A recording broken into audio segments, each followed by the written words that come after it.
evening and welcome to tonight's regional news.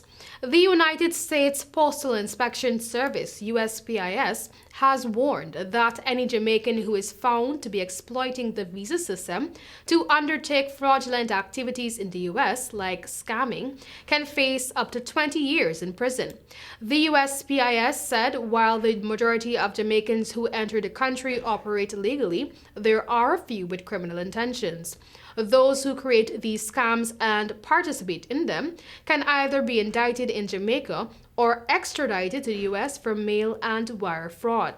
In addition, the USPIS is focused on lottery scamming and enforces over 200 statutes ranging from robbery, murder, rape, and child pornography to mail fraud and mail theft. In Trinidad and Tobago. Trinidad and Tobago Prime Minister Dr. Keith Rowley has tested positive for COVID-19, his office said on Tuesday. Rowley was tested after experiencing flu-like symptoms on Monday, according to a government statement. He is isolated and under medical supervision, officials said, offering no other details. Rowley had spent the Easter holidays in Tobago and was scheduled to be vaccinated on Tuesday, the same day the Twin Island nation launched its vaccination program after receiving more than 33,000 AstraZeneca vaccine doses. The country of 1.2 million people has reported more than 8,000 cases and 145 deaths. In Colombia.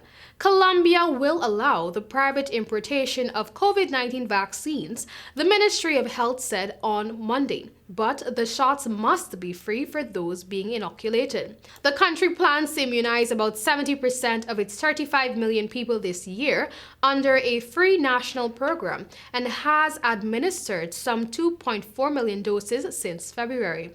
Those giving out privately acquired shots must comply with government standards and cannot use facilities needed by the national program, the Ministry of Health said in a draft decree shared with journalists. I quote, "The immunization process carried out with vaccines acquired by private persons must take place at zero cost to the beneficiaries of the application." End of quote, the resolution reads. Countries including Pakistan and India are allowing the private purchases of COVID-19 vaccinations. The government has issued warnings over an increase in case numbers following the Easter holidays and put in place restrictions based on occupancy rates in intensive care units. So far, over 64,000 Colombians have died from coronavirus.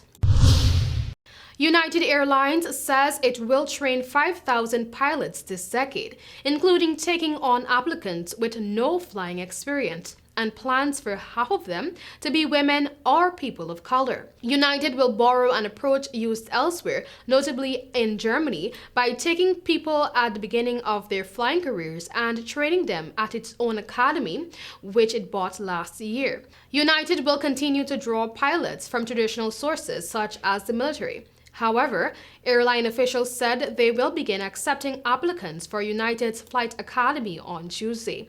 United announced its plan in a well-choreographed publicity blitz that stressed the airline's hope that half the Academy graduates will be women or minority groups that are vastly underrepresented in cockpits today. United said about 7% of its pilots are women and 13% are people of color. The airline said it will work with 3 historically black schools, Delaware State University, Elizabeth City State University, and Hampton University, to find and recruit people for the academy. Coronavirus figures released by health authorities across South America on Monday show a number of countries grappling with a spike in infections and deaths. Uruguay and Paraguay registered record numbers of daily deaths, while the total number of COVID-19 cases surpassed the 13 million mark in Brazil. The surge has been attributed to the spread of the Brazil variant. The variant is thought to be more than twice as transmissible as the original. In Nigeria, more than 1,800 inmates have escaped from a prison in Nigeria after it was attacked by gunmen, officials say. The attackers reportedly entered a prison yard in the southeastern town of Owerri by using explosives to blast the administrative block.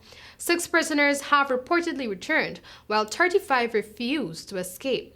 Police have accused the banned separatist group, the indigenous people of Biafra, of carrying out the attack. It has reportedly denied involvement. The Nigerian Correctional Service has confirmed that 1,844 inmates escaped from the jail in Imo State. Heavily armed men stormed the Wari Custodial Center in the early hours of Monday after arriving in pickup trucks and buses, the service said.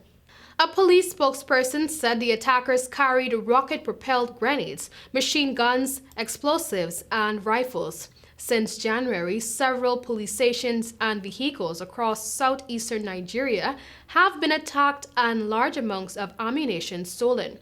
No one has claimed responsibility for the attacks. That was all for tonight's original news. Thank you for joining.